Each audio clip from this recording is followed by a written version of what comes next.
आप लोगों ने अब तक भक्तिकाल के कवियों में कबीरदास, सूरदास, तुलसीदास पढ़ लिया है। इसके बाद भक्तिकाल के कवियों के बाद आपके पाठ्यक्रम में रीतिकाल के कवि, रीतिकाल के कवियों में दो कवि आपके पाठ्यक्रम में संकलित हैं, बिहारी और भूषण। आप देखेंगे आप किताब में केशवदास भी हैं, लेकिन वो केशवदास साहित्यिक हिंदी के लिए। इस वर्ष जो 30% पाठ्यक्रम कम किया गया है, उसमें बिहारी आपके पाठ्यक्रम से हटा दिए गए।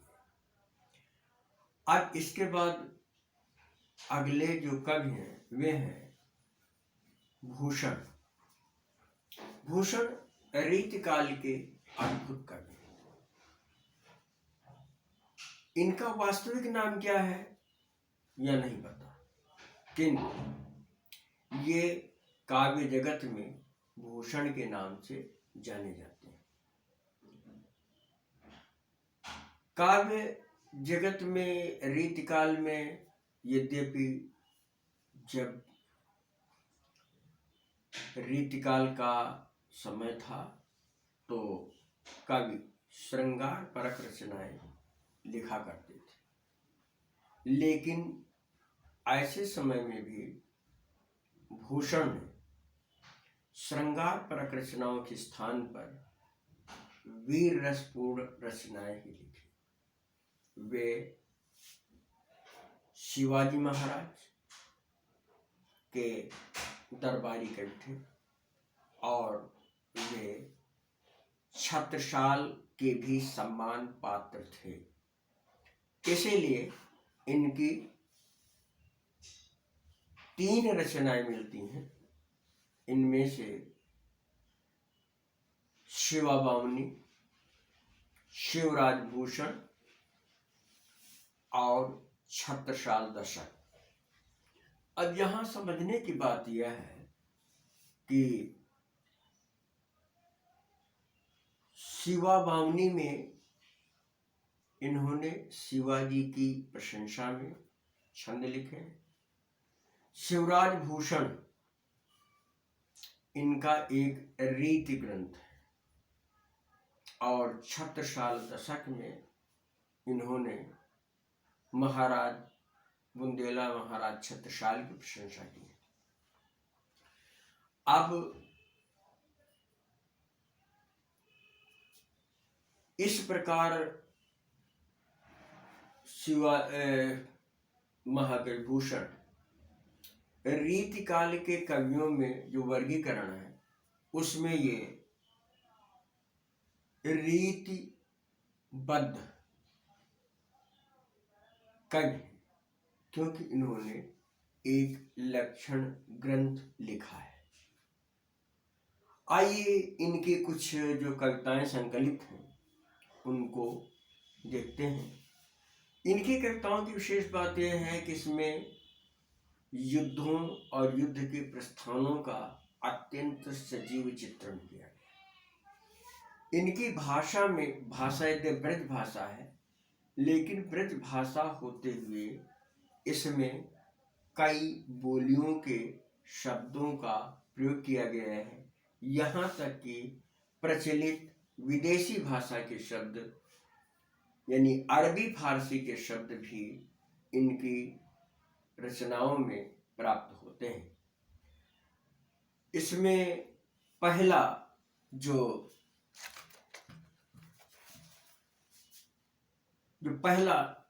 पहली कविता है इनकी शिवा शौर्य में। तो देखिए, साज चतुरंग सैन अंग में उमंग धारी, सरजा शिवाजी जंग जीतन चलत हैं, भूखन भनत नाद बिहद नगारन के, नदी नद मद गैबरन के रलत हैं, आयल फैल खैल भैल, आयल फैल खैल भैल खलक में गैल गैल, आयल फैल खैल भैल खलक में गैल गैल, गजन की ठैल पैल सैल उलसत हैं, तारा तारा सो तरन धुरि धारा में लगत जिमि थारा पर पारा पारा वारन हालत साज चतुरंग सेन अंग में उमंग धारे। महाराज शिवाजी अत्यंत उमंग के साथ, उत्साह के साथ युद्ध के लिए, युद्ध को जीतने के लिए प्रस्थान कर रहे हैं। भूषण कहते हैं कि उनके बड़े बड़े भूषण भनत, भूषण कहते हैं नाद विहद नगारण के, विहद बृहद शब्द का प्रयोग है। उनके बड़े बड़े नगारों की आवाज को सुनकर नदी नद मद गैबरन के रलत, उनकी बड़े बड़े नगारों की आवाज से पृथ्वी गूंज रही है। और गैबरन माने हाथी, और उनके जो हाथी हैं उन हाथियों के मद से छोटी छोटी नदियां और बड़ी बड़ी जो नदियां हैं वे उस मद के प्रभाव से सुगंधित हो रही हैं। आयल फैल खैल भैल, यानी ये ध्वन्यानुसारी है। आयल फैल खैल भैल खलक में गैल गए। खलक शब्द अरबी का है। खलक माने सृष्टि, यानी संपूर्ण सृष्टि में एक खलबली सी मच गई है और हाथियों के एक दूसरे से रगड़ कर चलने के कारण ऐसा लगता है, हाथियों के एक दूसरे से रगड़ कर चलने के कारण इतनी बड़ी संख्या में सेना है कि पहाड़ भी उखड़े जा रहे हैं। इतनी धूल उड़ती है सेना के चलने के कारण कि उस धूल के कारण जो आकाश में स्थित सूर्य, तरंग माने सूर्य है, आप लोगों ने पढ़ा था तरंग तनुजा तप तमाल तरुवर पहुंचाए, तो तरंग माने होता सूर्य। तो सूर्य भी तारे के समान दिखता है। तारा सो तरन धूरी धारा में लगत जिम थारा पर पारा पारा वारा हालत है। और सूर्य भी धूल के उड़ने के कारण नक्षत्र की तरह टिमटिमाता हुआ दिखाई देता है। और जो पृथ्वी पर पारावार माने होता समुद्र, और समुद्र ऐसा लगता है कि जैसे एक थाल के ऊपर पारा, एक धातु होती मरकरी, आप लोगों ने रसायन विज्ञान में पढ़ा होगा, तो वो ऐसा लगता है जैसे थाल के ऊपर पारा रखा हो तो इधर से उधर हिल रहा हो। इस प्रकार से समुद्र का जल इधर से उधर हिल रहा है, यानी पृथ्वी भी भयभीत होकर डोल रही है। साज चतुरंग सेन, प्राचीन काल में संपूर्ण सेना के जो 4 अंग होते थे, पैदल, अश्वारोही, रथी यानी रथ से युद्ध करने वाले, और गजारोही यानी हाथियों पर बैठकर युद्ध करने वाले, इन चारों प्रकार की जो सेनाएं हो, चारों प्रकार के जो ग्रुप होते हैं, समूह होते हैं, उनको चतुरंगिणी सेना कहा जाता है। सरजा शिवाजी, शाह शिवाजी। जंग, जंग शब्द भी अरबी का है, जंग माने युद्ध, जीतने के लिए जा रहे हैं। तो यहाँ पर देखिए ये जो बताए गए सब संपूर्ण कवित्व में अगर देखें तो एक तो अतिशयोक्ति अलंकार है, और दूसरा इसमें कई स्थानों पर आप देखेंगे तो अनुप्रासिक छटा है। साथ ही आयल फैल खैल भैल खालक में गैल गैल, इन पंक्तियों में ध्वन्यानुस्वरी है। और तारा सो तरन धूरी धारा में लगत जिम थारा पर पारा पारा वारा यूं हालत है में उपमा अलंकार है। अब आइए, हाँ, ये इसकी भाषा ब्रज भाषा है जैसा कि मैंने पहले ही बताया था, और इस ब्रज भाषा में विदेशी शब्द भी, और इस जो छंद है, इस छंद का नाम है कवित्व। इसे घनाक्षरी भी कहते हैं। और इसके अतिरिक्त ये जो छंद हैं, इनमें ये जो रस है, तो रस विवेचना की दृष्टि से अगर देखें तो इस रस विवेचना की दृष्टि से इसका स्थायी भाव उत्साह होने के कारण इसमें वीर रस है। अगला छंद देखेंगे।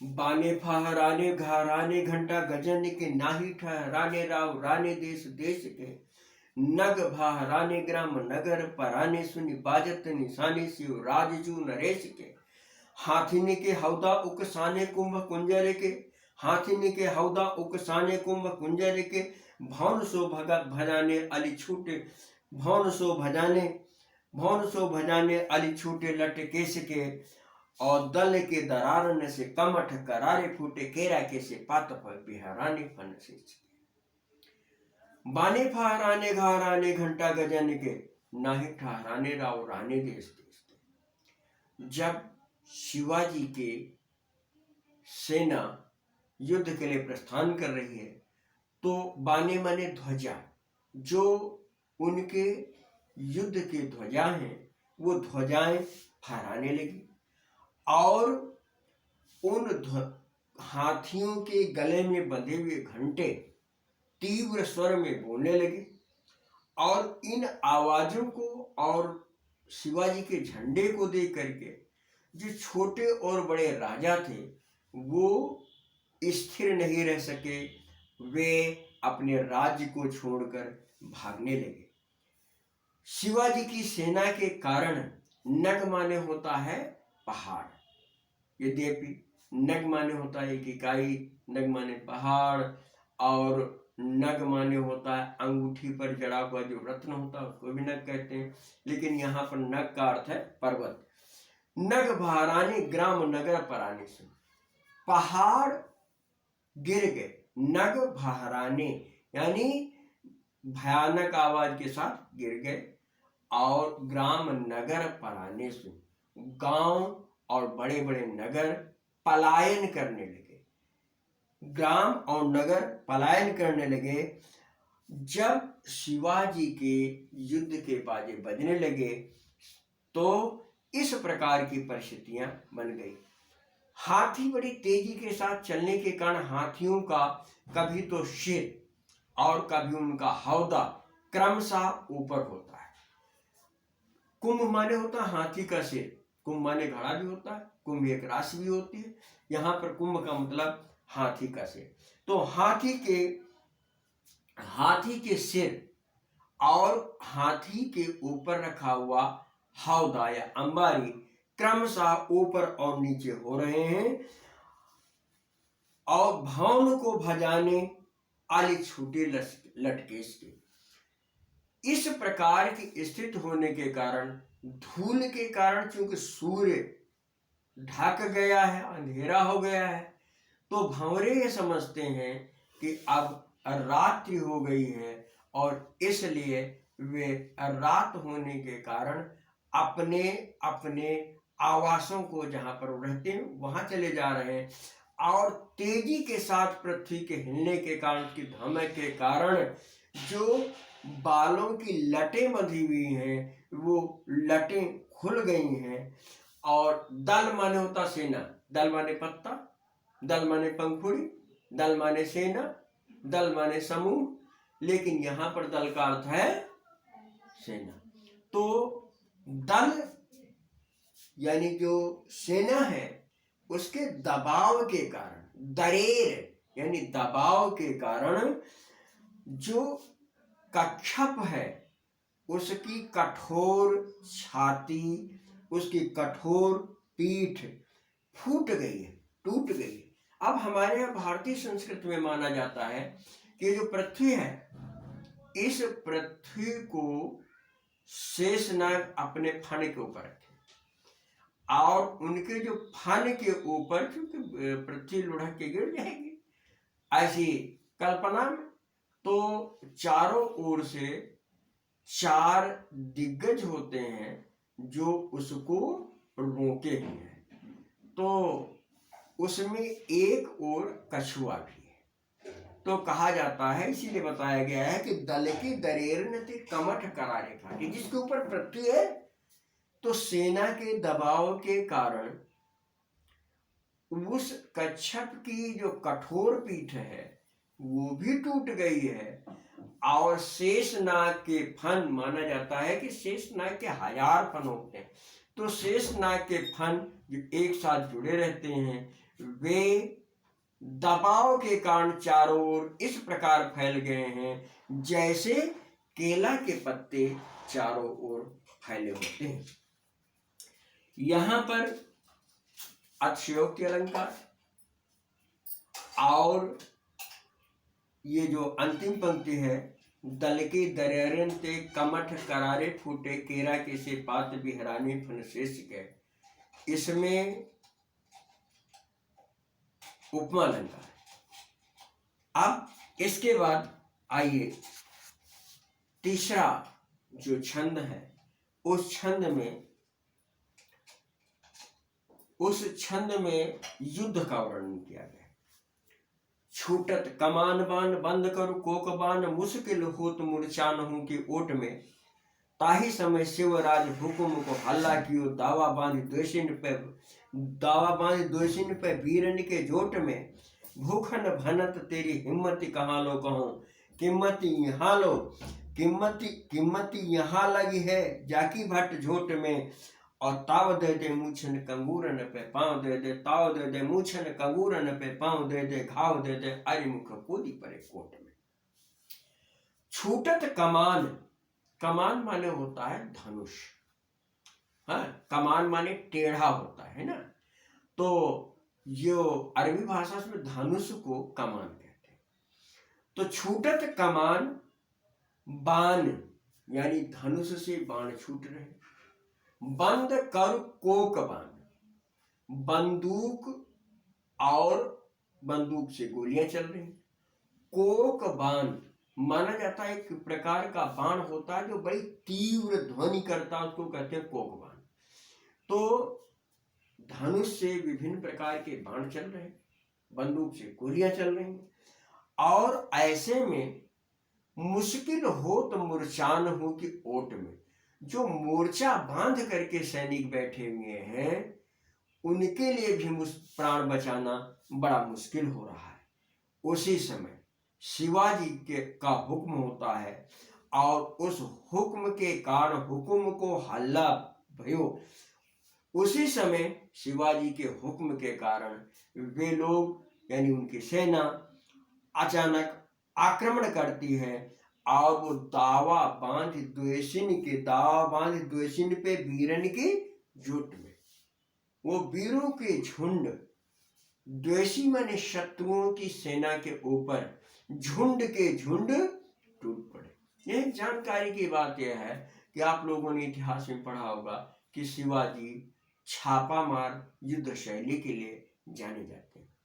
भूषण कहते हैं कि हे शिवाजी, हम तुम्हारी हिम्मत की बात कहां तक करें और तुम्हारी कीमत की बात कहां तक करें, यानी तुम्हारी हिम्मत के कारण तुम्हारा मूल्य इतना बढ़ गया है कि आपकी सेना में ऐसे भट्ट माने योद्धाओं के समूह हैं जो बड़े गर्व के साथ ताव दे दे मूछन कंगूरन पे पांव दे दे, जो बड़े गर्व के साथ मूछों पर ताव देकर, और जो किले के कंगूरे हैं ऊपरी भाग है उसको भी अपने पांव से रोनते हुए अब घाव दे दे अरिमुख कूद पड़े कोट में, शत्रुओं को घायल करते हुए उनके किले, कोट माने होता है किला, उनके किले में कूद पड़े। इसमें देखिए कई स्थानों पर आप देख रहे हैं कि अनुप्रास अलंकार है ना, जैसे छूटत कमान बंद कर कोक बान। इसके अलावा यहाँ एक और बात देखने वाली है, वो यह कि भूषण की कविताओं में ध्वन्यात्मकता है, यानी एक रिद्म, एक निश्चित आरोह अवरोह प्राप्त होता है। तो ये 3 छंद हम लोगों ने पढ़ लिए, इसके बाद के छंद बाद में पढ़ेंगे। और आशा करता हूँ कि आप लोग समय के साथ अपना कोर्स पूरा करते रहें। धन्यवाद।